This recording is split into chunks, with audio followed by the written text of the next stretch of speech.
course. All right, well, first, before I begin, thank you very much to Grant for organizing us. It's been a huge endeavor, and it's been a very successful one, so thank you very much. Thank you to all the organizers, and I hope you've had a chance to look at the digital exhibit that's right outside this room.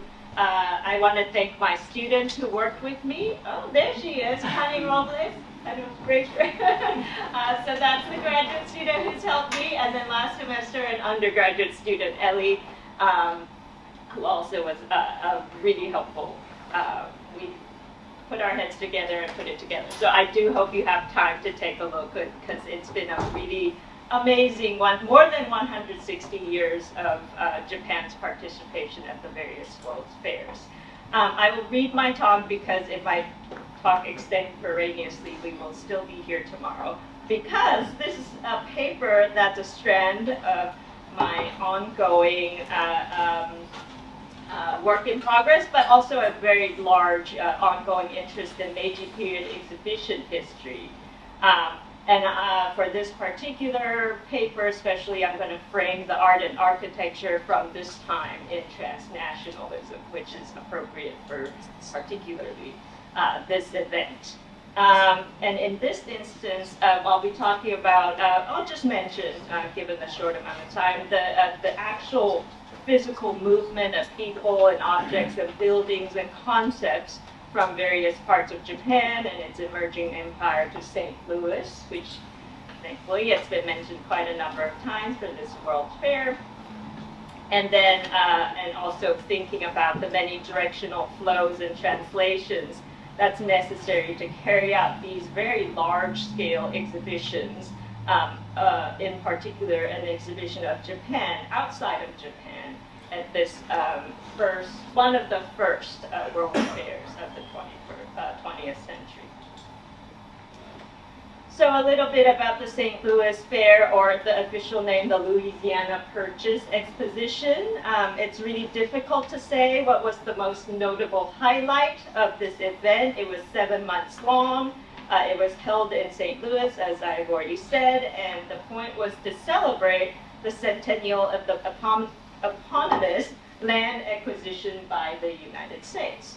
So anyone who's ever dealt with World's Fair history, you know that there's always a lot of publications in its own time. It's really marketing that talks about how amazing, fun, and important the event is. So the event had some breathless self-proclamations. It said that it was the greatest World's Fair up to that point in time, because it was the biggest, it was the costliest, and it comprised the largest number of participating foreign nations. And furthermore, one of the highlights of St. Louis was that this fair featured the most extensive arrangement of people from around the world. Not just the people, but they were situated in these built environments, like what you're seeing on the screen here, that mimicked their places of origin. So for example, Jerusalem, German Alps, there was Cairo, Morocco, and of course Japan. So either the foreign governments themselves made these, or the Department of Art Anthropology of the fair contributed to this very extravagant display of people, buildings, and objects from every part of the world, near and far.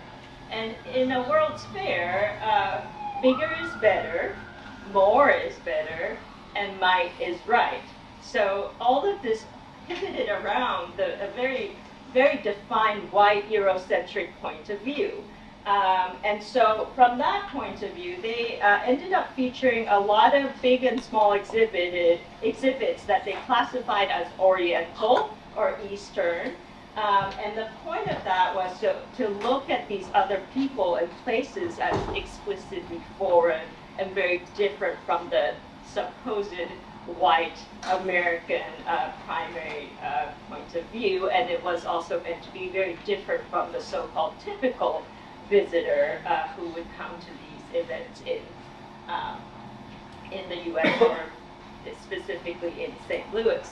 So today I'll show you a very, very small segment of what I've been working on for book in progress. It centers on a Japan that's deliberately positioned as a foreign entity and meant to be shown to a non-Japanese audience. And unlike earlier studies of Japan at the fairs, I frame my investigation about Japan relationally, drawing on the many other participants at this international gathering. Many of them were similarly self-representing, but a number of them, like what Professor Murocek was saying earlier, people like the Filipinos did not get to self-represent. They were being represented by someone else. The point is that if you were not American at this World's Fair, the point was you were shown as different and foreign, and that was supposedly part of the fun of the time as well. So I recognize and emphasize the multiplicity of agents, spaces, and motivations that constructed a robust and somewhat incongruous Asian presence in St. Louis. And a key part of my research methodology revolves around interpreting the structure and logic of World's Fair exhibitions. I try to historicize these very frequent and significant moments of international, intercultural, and interracial interaction and exchange that have ongoing influence even up to today in our current frames of reference. And many of you may or may not know, but this year, 2025, it's the latest World Expo or International Expo in Osaka. And so it's about to open, I believe. And so if you're interested, you could definitely visit. It'll be a bit different from this kind of World's Fair, but it is definitely a continuation of this culture of bringing people from around the world together in one place. So here's just a quick set of examples of some of the Japan exhibits at the St. Louis Fair. So when Meiji Japan's representatives entered this heterotopia of European-dominated fairgrounds, much akin to the Egyptian delegation described in Timothy Mitchell's now canonical study, The World as Exhibition, two factors worked against the Japanese. They were foreign, as in not European, and also they were not the progenitors of this well-oiled machine of world representation and cognition. And so because of that status, they were relegated to the category of the objectified. They were the ones who were set up to be looked at, either admired or jeered at the pleasure of the viewer. And it really does not matter whether they were themselves the ones organizing the exhibit. I happen to show you two examples of them not being the organizers, but most of the time Japan actually did organize their own exhibit. But it doesn't matter. They still show up and they are just mostly being looked at and thought of as different and foreign. So as Mitchell asserts, the age of exhibition was necessarily the colonial age. A nearly inexhaustible collection of objects, animals, and people were shipped in from around the globe, put in perfect order with certitude and authority as if it were natural and the only way to show them. The event inculcated visitors in a worldview lodged in an architectural reality without an original. This authenticity is much like what one encounters today when you go to the World Showcase at Disney World. And we all know Disney World over here is a progeny of the 19th century World's Fair. Japan, like the other nations on display, was an effect, a hyperreal simulation that overstimulated the senses through sight, sound, taste, and smell. So while the British and French pioneered the spatial prototype for World's Fairs, we start off in 1851 and continue on to Paris, usually featuring one huge central exhibition building. So you have Crystal Palace and then Palais Omnibus. It was really the Americans who elevated World's Fair exhibition design to the next level, stylistically, organizationally, and symbolically. And I would say we start off first with Chicago in 1893, and then Buffalo in 1901, and then St. Louis in 1904. And that the Americans started this archetype of having a fully formed built environment emerge, like a mirage out of nowhere. The creation usually begins with destruction. They selected and cleared a site that could be more than 1,000 acres large, and they do that to fabricate a bright, clean new world from a tabula rasa. So within roughly a year's time, they create this whole mini city, including a range of gargantuan and miniature buildings, landscape, plumbing, sewage, electricity, roadways, tram system, police force, sanitation crew. They have workers, residents, hotels, restaurants, schools, a daycare sometimes, and even athletic facilities. So this is a fully planned urban form that actually approximates no actual city in the world. Yet it exudes a visual cogency that makes the fairgrounds an aspiration for real cities in an industrializing era. Take, for example, St. Louis Fair in 1904, which heralded the opening of the 20th century, yet remained in the mode of the 19th century exhibition. It still pretty much looked back to using European classical styles for the architecture. It had kind of matching heights and materials and styles for the major buildings. This is the major group that forms the main buildings, and then they even get a name here rather than the White City that Chicago had. This is called the Ivory City. They also called it the main picture, and that's how they play out the importance of the main sets of buildings. You might have noticed that both the Buffalo and the St. Louis aerial views that I've shown you, these are artist renditions.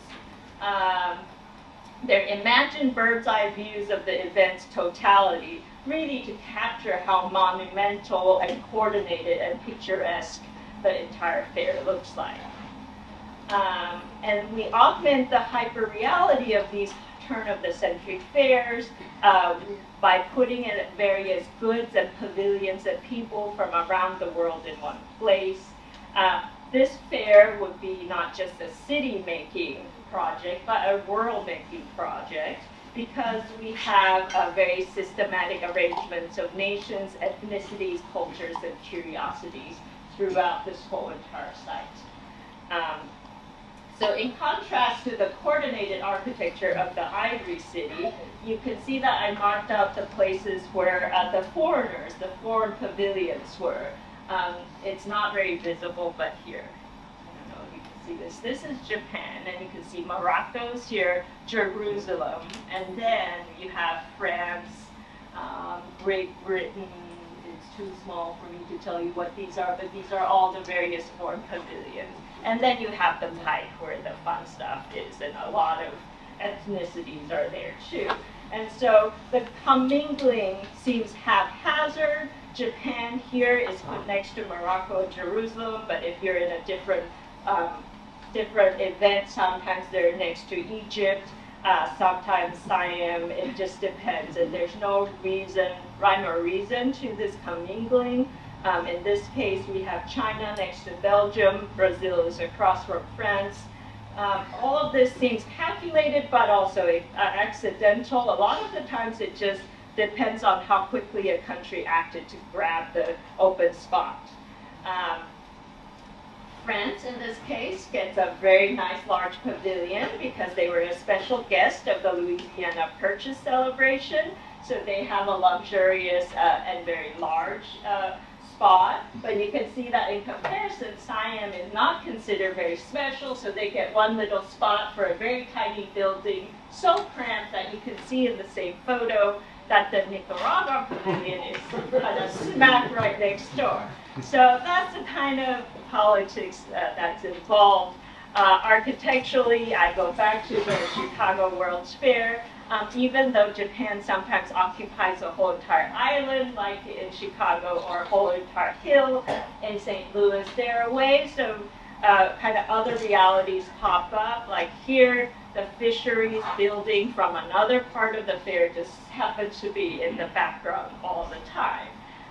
In St. Louis, despite the very nice hilly, large location, the Ferris wheel always pops up because it's right next door to the Japan Pavilion. And you can see that the big Ferris wheel photo of everybody throughout the fair because it's just such a gigantic presence. So I just want to kind of end with talking about, so what was happening here?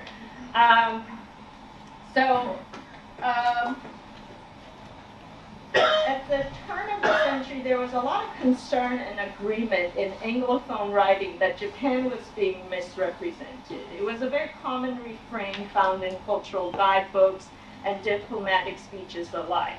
One kind of publication, like 2 examples here, usually written by non-Japanese, and not always someone who even traveled to Japan, usually took the pains of correcting false impressions and replacing those so-called false impressions with the author's own impressions.